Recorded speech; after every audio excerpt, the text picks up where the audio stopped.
Quando Ele o salvou, Ele fez de você um alguém. E você é alguém habitado pelo Espírito de Deus, selado pelo Espírito de Deus. Ouça, com uma missão pelo Espírito de Deus. Ele disse que somos sal e luz, ou seja, é impossível colocar sal num alimento e não sentir o seu gosto. Devemos ser o aromatizante, devemos ser o tempero da nossa sociedade. Mensagem de hoje, porque Ele vive.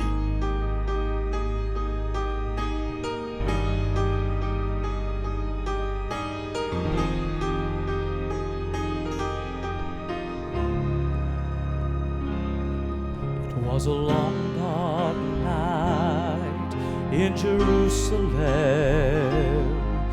You could almost hear the sound of evil's laughter in the air. Prince of darkness boasted of his trophy in the ground, and the power that it took to put him there.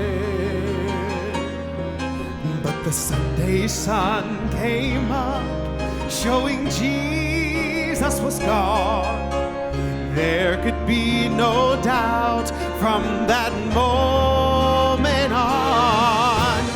Lord of life, He's alive, triumphant and alive again, proving death is not the end. Lord of life, He's alive, He fought the fight and won the war. The grave has no hold anymore on those belonging to the Lord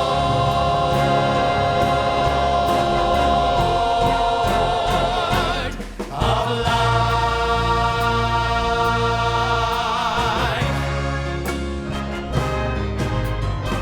An angel moved the stone so that all could see. The tomb was nothing more than just a temporary place. Then Mary looked inside, and as she turned to go away, she met the risen Savior face to face. He was back just as he said. Then she fell at his feet in worship and in awe, for she knew he was indeed Lord of life. He's alive, triumphant and alive again, proving death is not the end. Lord of life, He's alive, He fought the fight and won the war. The grave has no hold anymore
Jesus foi crucificado e os que estavam ao redor dele sabiam que ele estava morto.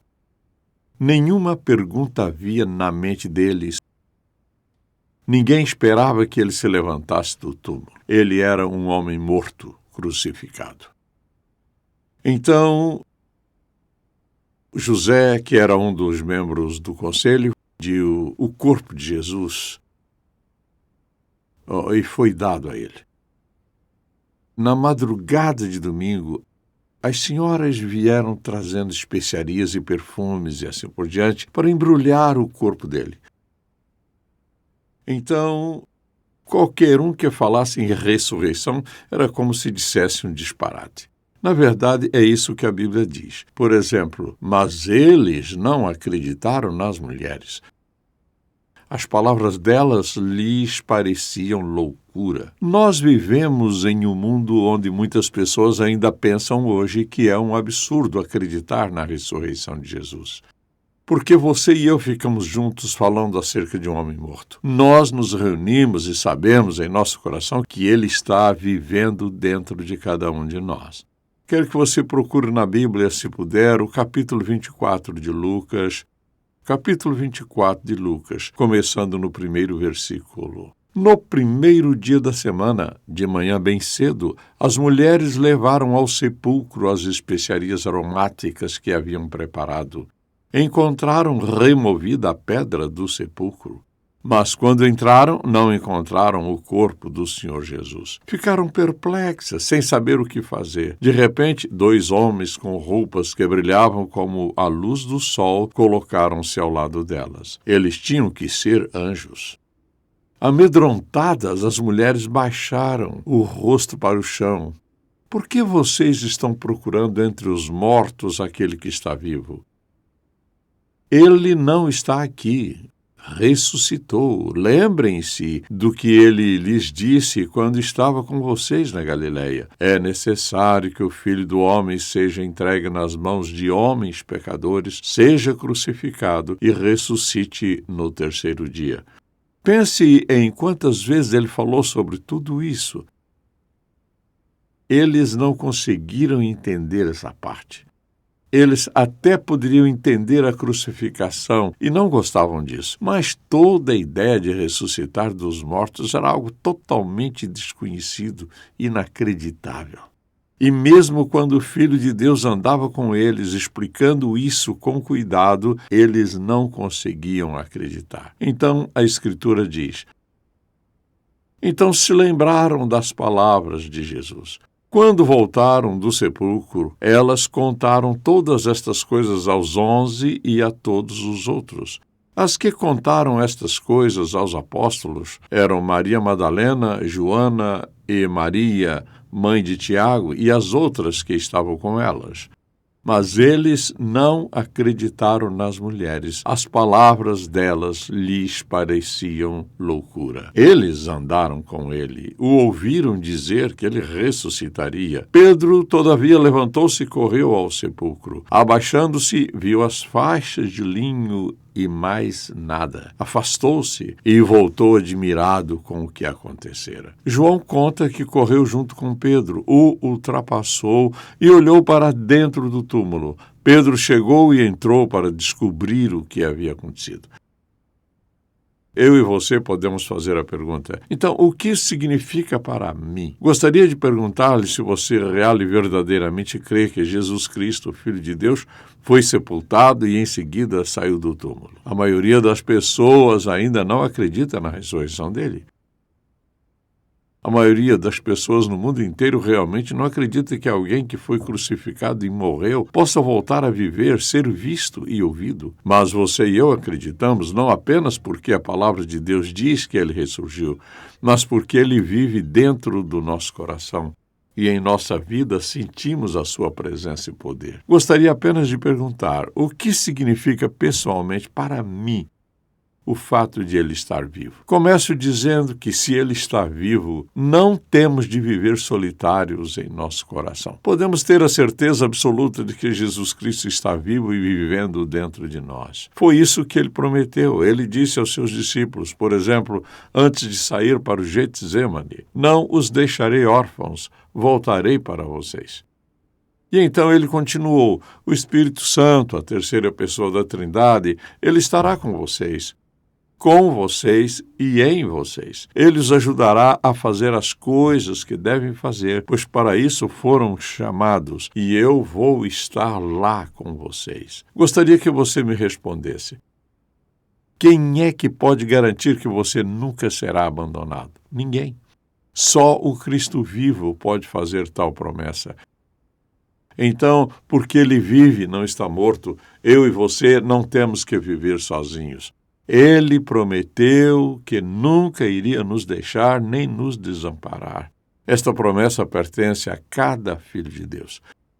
A segunda coisa que acho importante na ressurreição de Cristo é que não temos de nos preocupar se Deus proverá ou não para nós. Ele prometeu fazer isso. Agora, se ele prometeu e ficou no túmulo, tudo perde sentido. Ele prometeu aos seus discípulos, por exemplo, que ele atenderia às necessidades deles. Jesus assegurou aos seus discípulos, no capítulo 6 de Mateus, que proveria para eles todas as coisas, independentemente do que estivesse acontecendo. Ele disse que, como o Pai cuida das aves do céu, da grama, das flores e de todo o resto, ele também cuidaria das suas necessidades. Quantas vezes você e eu temos necessidades e nós nos preocupamos com elas? Discutimos acerca delas, falamos delas aos outros e não nos voltamos imediatamente para o Cristo ressuscitado, que fez a promessa de que atenderia às nossas necessidades, provendo todas as coisas. Por que não agimos exatamente como deveríamos agir e ficamos pensando e questionando: bem, Deus, onde estás? Ele está sempre onde sempre esteve. Você não concorda que Jesus nunca deixaria de manter cada promessa?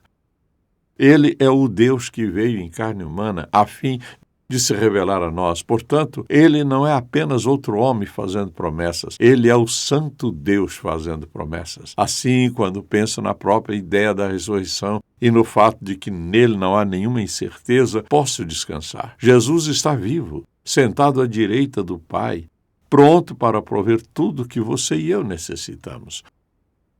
Porque ele vive, eu e você podemos orar com confiança.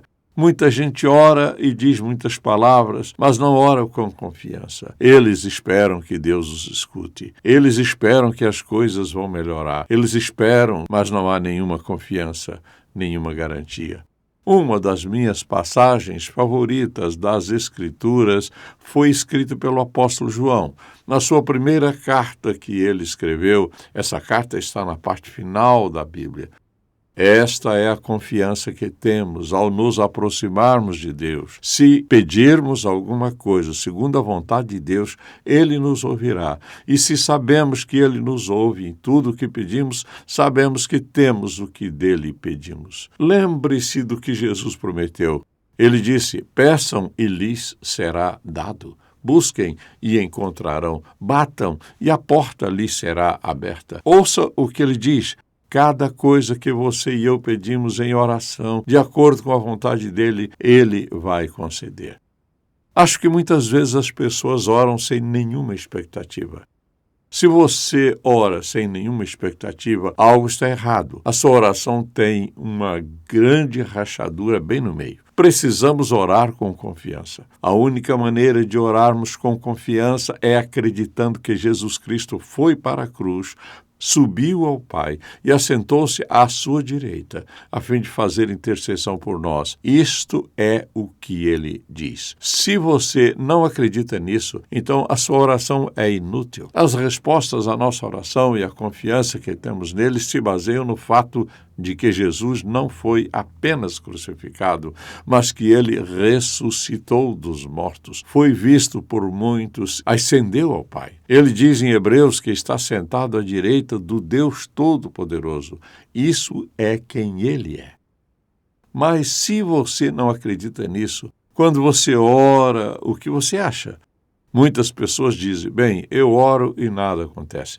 Porque você não acredita, não espera nem antecipa.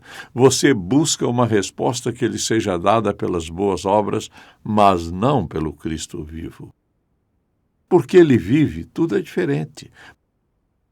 Mas não é só porque ele vive e está comprometido com as promessas que fez. Então, penso no que ele disse, também no Sermão da Montanha. Porque ele vive, você e eu podemos ter uma influência piedosa e poderosa na vida dos outros.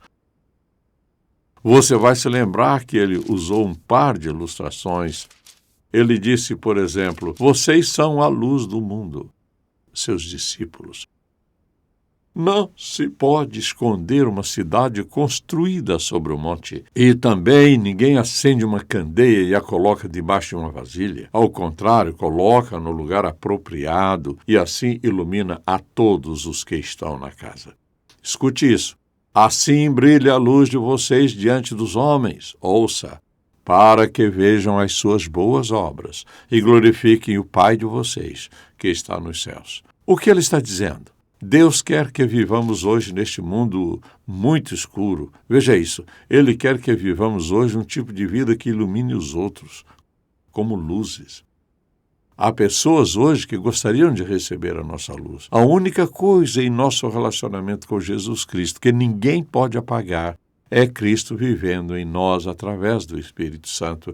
E Ele quer que a nossa vida influencie os outros. Jesus falou em luz do mundo e sal da terra.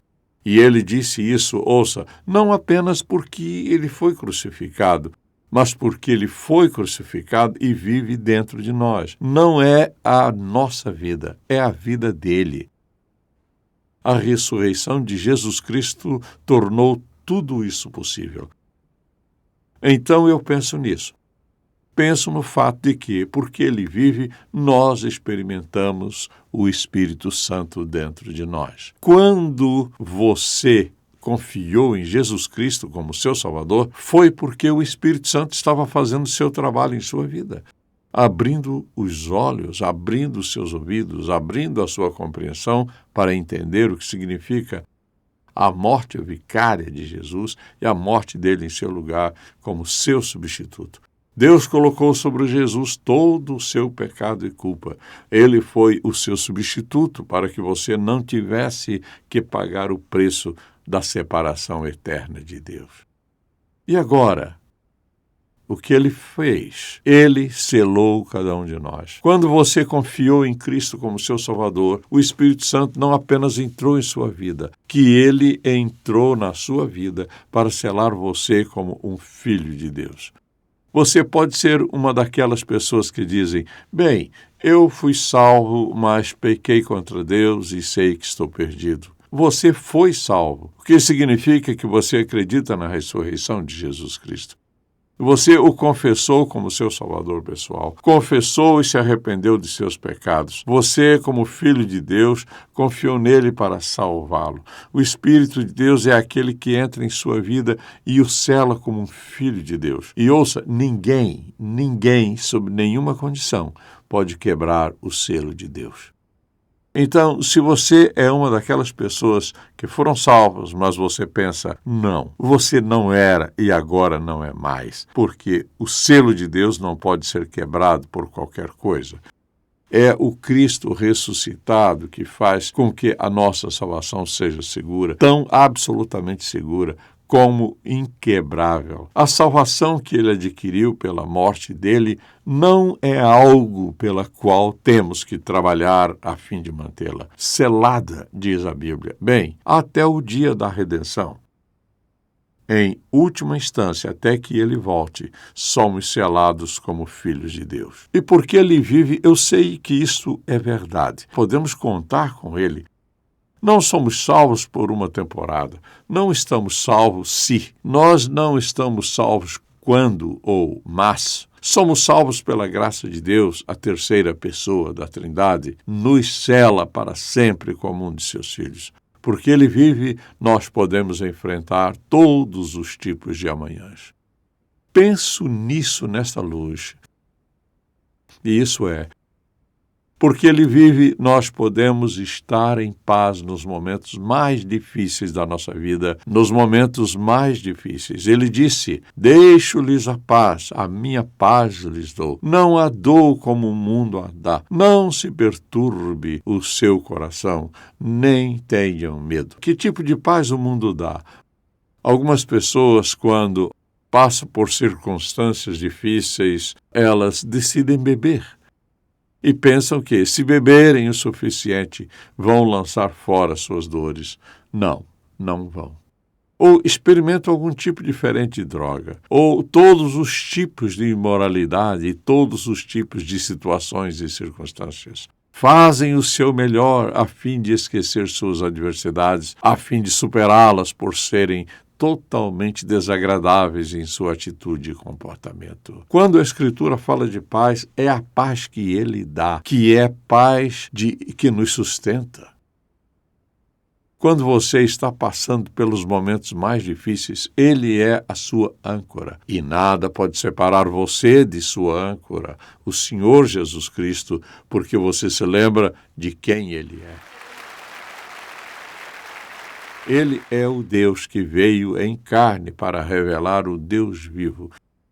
E Ele está sentado à direita do Pai. Ele diz: a minha paz lhes dou. O mundo está com todos os tipos de abordagens para a paz. A maior parte deles está em garrafas ou em algum tipo de recipiente. A paz que Jesus dá não pode ser retida por nada, porque é a paz do Deus Todo-Poderoso. Mas se você não o tem como seu Salvador, você não tem nada. Que certeza você pode ter acerca de qualquer coisa em sua vida se você rejeita o Filho de Deus, o Salvador, o Senhor, o Mestre? Se você rejeitá-lo, se recusar a recebê-lo em sua vida, que garantia você tem? Você não pode ter dinheiro suficiente, ter coisas o bastante. Você não pode ir a todos os lugares. Não pode controlar o suficiente. Você não pode ser grande o suficiente aos olhos do povo, porque, veja você não tem nada. Na realidade, nada. Até encontrar o Senhor Jesus Cristo como seu Salvador e confiar a sua vida a Ele. Agora, há uma passagem da Escritura para a qual quero me voltar, a fim de deixar esse assunto bem claro. Quero chamar a sua atenção para 2 versículos nesta passagem.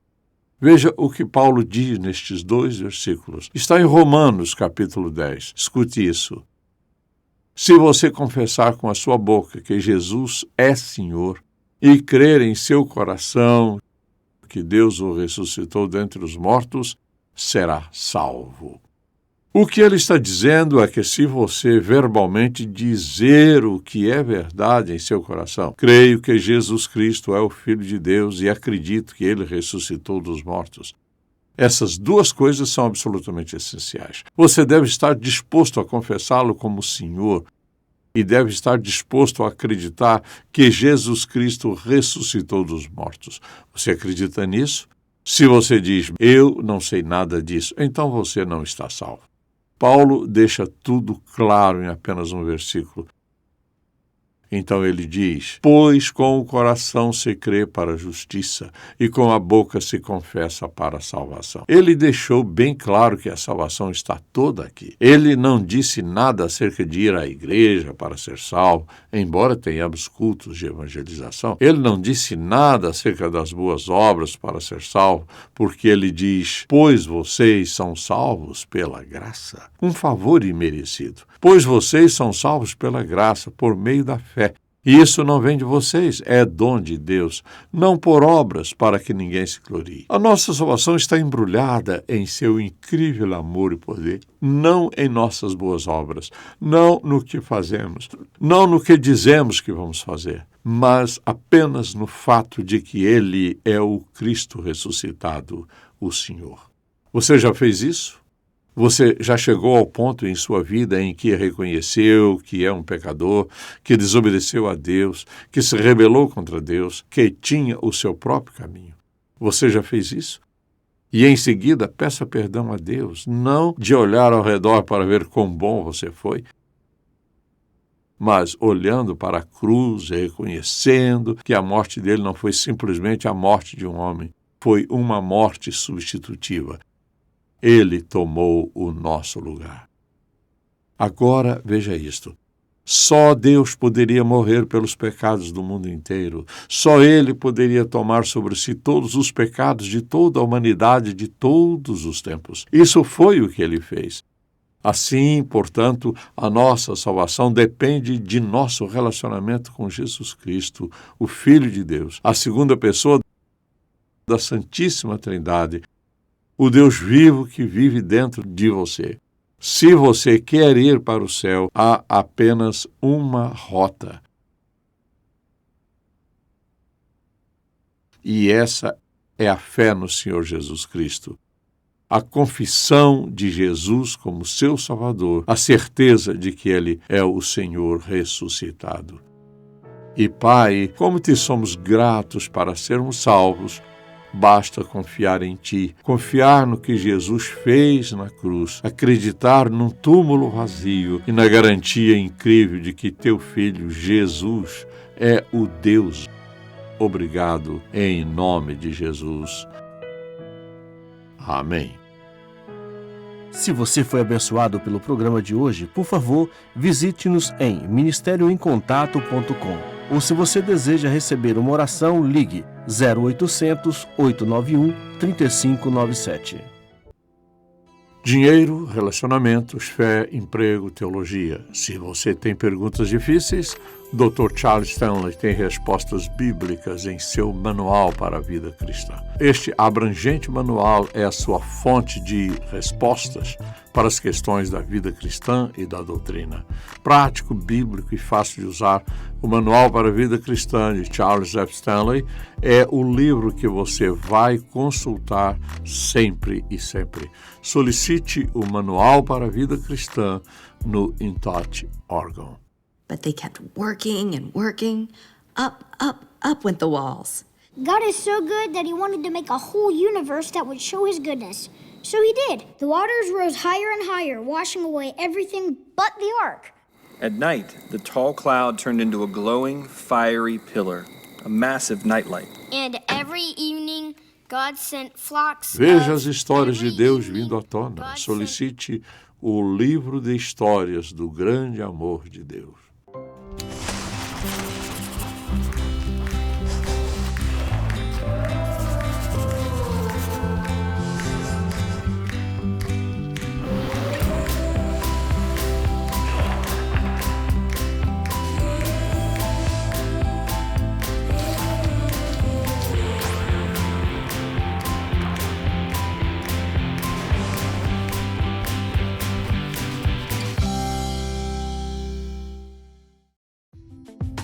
Como você vai viver a sua vida? Vai vivê-la obedientemente diante de Deus ou vai comprometer suas convicções? Um crente obediente que não compromete a sua fé é uma potência nas mãos de Deus. Tocando o mundo com uma paixão por Deus e compaixão pelas pessoas. Em Contato com o Dr. Charles Stanley. É uma produção da InTouch Ministries, Atlanta, Geórgia, Estados Unidos. Este programa só é possível pela graça de Deus e a fidelidade de nossos parceiros de ministério ao redor do mundo.